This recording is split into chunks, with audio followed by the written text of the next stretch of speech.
Some of you might recognize this person right here, Mace, a meteorologist here at WeatherNation. But something else I find very fascinating, Mace, is that you're also a meteorologist for the Minnesota Twins. So we're going to focus on that with Weather Undefeated right now and get an idea of kind of the daily process that you go for, especially when it comes to game day and maybe you're looking at the forecast and it looks like there could be some rough weather. Can you kind of take us through the process of a game day for Mace Michaels?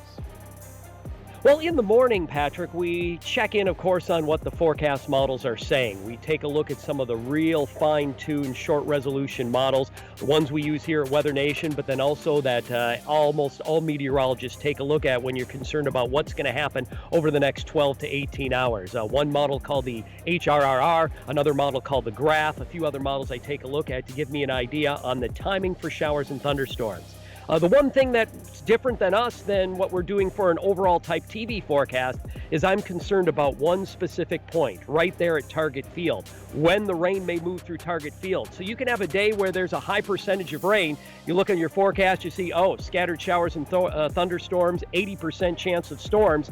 But yet if that 3 to 4 hours of when we have the game coming through, when that timing hits, if we're not going to have rain over that period, that's what I'm concerned about. So the high resolution forecast models really give us an idea in the morning and midday hours to when those storms could move through. You want to get that forecast right. So nailing down the timing of when the rain may affect us is always the hard part. If we are going to delay the start time of a game, that affects the pitchers warming up.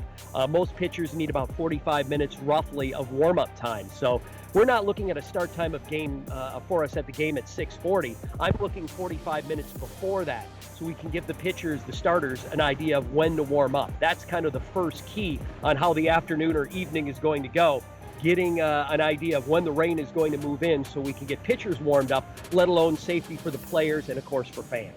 If it's the type of case where we're looking at an all-day rain, it kind of depends on scheduling, who the Twins are playing at the time. If we're playing a team that's going to come back in the next couple of days, or we have some availability in our schedule down the road, or a team that's going to come back later on in the season, that makes it a little easier. But if the Twins are playing somebody, say in the National League like the Dodgers, that are only here once a year, and we had a situation with them earlier in the year, it's kind of tough to figure out that schedule when they're available to come back and play a game here. So those type of decisions go into it as much as the weather as scheduling. Interesting information, Mace. You were so detailed. We really appreciate it, and we'll be checking back in with you, of course, for the rest of baseball season. And plus, we'll check in with you for that weather up there in the Twin Cities. Thank you so much.